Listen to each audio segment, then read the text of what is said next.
Galatians chapter 4. Think of it this way. If a father dies and leaves an inheritance for his young children, those children are not much better off than slaves until they grow up, even though they actually own everything their father had. They have to obey their guardians until they reach whatever age their father set. And that's the way it was with us before Christ came.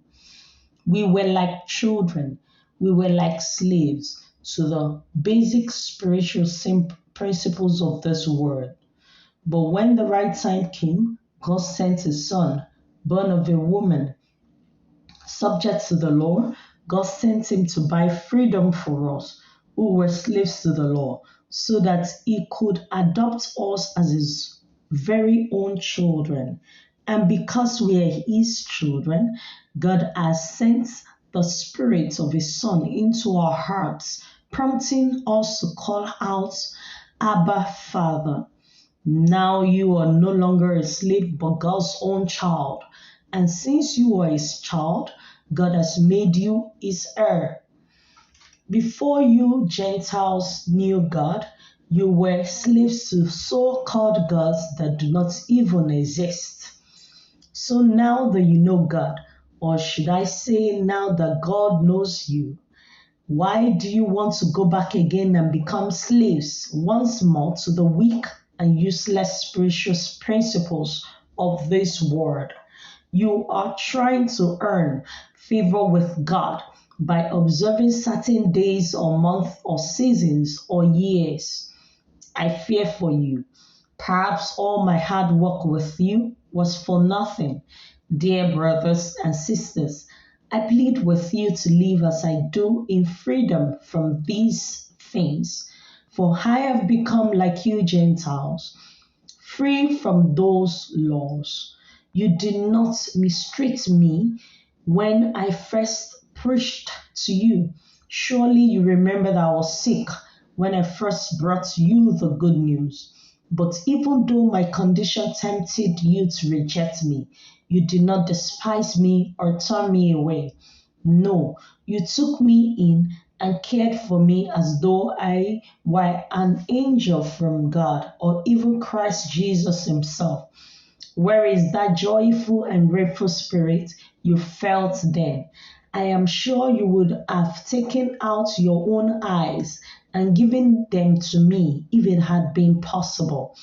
Have I now become your enemy because I am telling you the truth? Those false teachers are so eager to win your favor, but their intentions are not good. They are trying to shut you off from me so that you will pay attention only to them. If someone is eager to do good things for you, that's all right. But let them do it all the time, not just when I'm with you.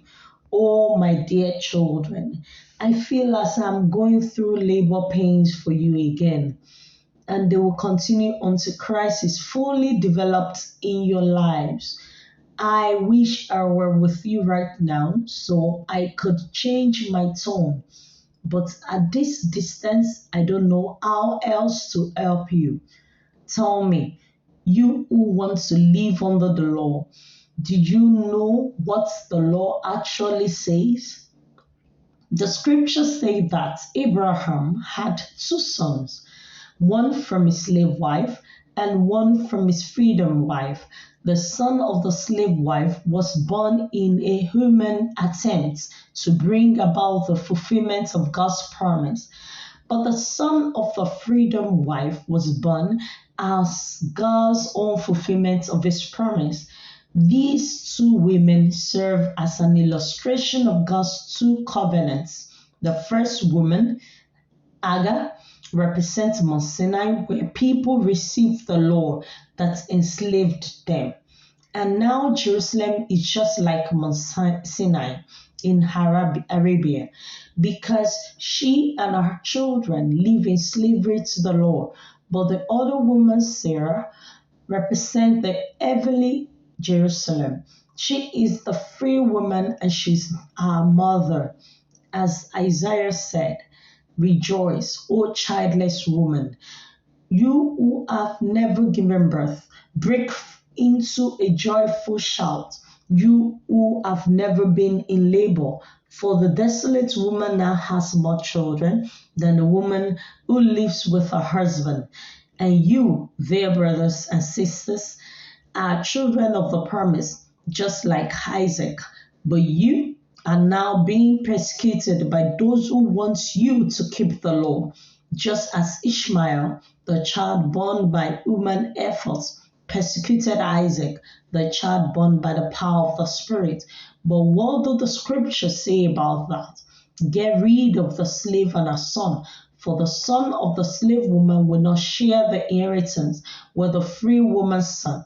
So, dear brothers and sisters, we are not children of the slave woman, we are children of the free woman.